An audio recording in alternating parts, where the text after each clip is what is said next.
क्या भारत की दशकों पुरानी राशन कार्ड वाली व्यवस्था अब खत्म होने वाली है?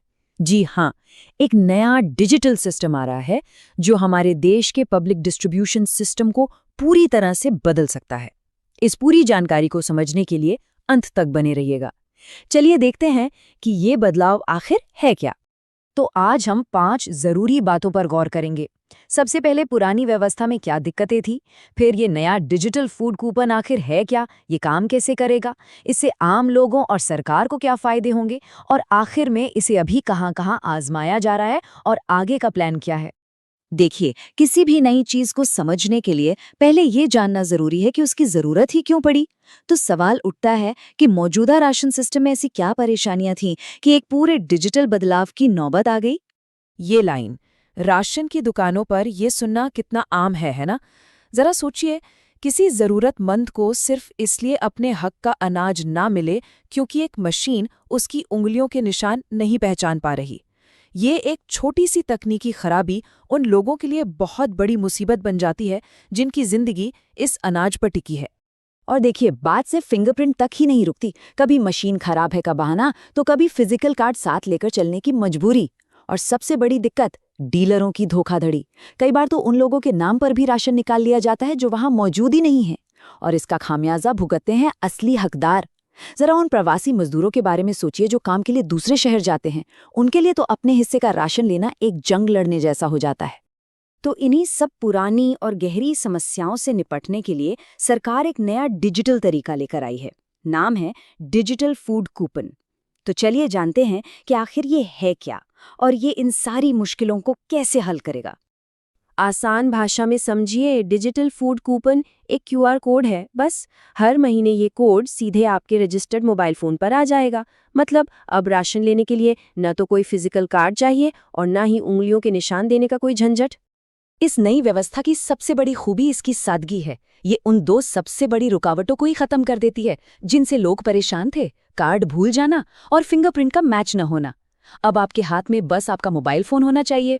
अच्छा, अब ये समझना भी तो जरूरी है कि ये नया सिस्टम असल में चलेगा कैसे। मतलब एक आम इंसान के लिए अपने हक का राशन पाना कितना आसान या मुश्किल होगा। प्रोसेस को बहुत ही सीधा रखा गया है। राशन बंटने से कुछ दिन पहले आपके फोन पर एक मैसेज आएगा जिसमें क्यूआर कोड होगा। आपको बस किसी भी राशन की दुकान पर जाकर डीलर को वो कोड दिखाना है। वो उसे स्कैन करेगा और बस सारी जानकारी वेरीफाई हो जाएगी। कोई बहस नहीं, कोई झंझट नहीं, सीधा आपको आपके हक का राशन मिल जाएगा। इस बदलाव का असर सिर्फ आम लोगों पर ही नहीं होगा, सरकार के लिए भी इसके बहुत बड़े फायदे हैं। सच कहें तो ये सबके लिए एक विन विन सिचुएशन जैसी है। अगर हम पुराने और नए सिस्टम की तुलना करें तो फर्क बिल्कुल साफ है। जहां एक तरफ फिंगरप्रिंट स्कैनर्स अक्सर धोखा दे जाता था, वहीं दूसरी तरफ क्यूआर कोड एक भरोसेमंद टेक्नोलॉजी है। पोर्टेबिलिटी, जो पहले एक बड़ी चुनौती थी, अब एक राष्ट्र एक राशन के सपने को सच कर देगी। और सबसे अहम बात, हर लेन देन का एक डिजिटल रिकॉर्ड बनेगा जिससे सिस्टम में पूरी पारदर्शिता आएगी और धोखाधड़ी की कोई गुंजाइश ही नहीं बचेगी।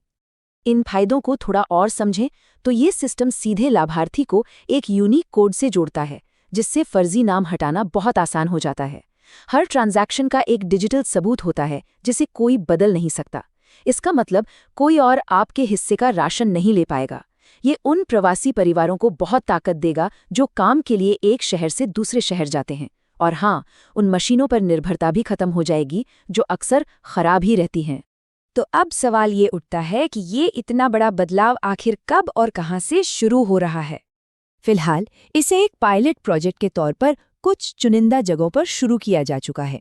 इनमें पुडुचेरी और चंडीगढ़ के सभी इलाके शामिल हैं और साथ ही गुजरात के 3 जिले भी हैं, आणंद, साबरमती और दाहोद। और ये पायलट प्रोजेक्ट लॉन्च करना एक बहुत ही समझदारी भरा कदम है। इससे सरकार को जमीनी हकीकत पता चलती है कि क्या चीज काम कर रही है और कहाँ सुधार की जरूरत है। पूरे देश में इसे लागू करने से पहले सारी कमियों को दूर करना बहुत जरूरी है, ताकि जब ये सिस्टम हर जगह पहुंचे तो ये पूरी तरह से कामयाब हो। तो सबसे बड़ा सवाल यही है कि क्या एक मामूली सा दिखने वाला क्यूआर कोड भारत के राशन सिस्टम में दशकों से अपनी जड़ें जमाए बैठे भ्रष्टाचार और धोखाधड़ी को सच में खत्म कर पाएगा? खैर, ये तो वक्त ही बताएगा कि ये सिंपल सी टेक्नोलॉजी वो बड़ा गेम चेंजर साबित होती है या नहीं, जिसका पूरे देश को इंतजार है। ऐसी ही जानकारी के लिए सब्सक्राइब कीजिए ऑल कैन स्टडी को। Thank you. चलिए अगले वीडियो पर मिलते हैं।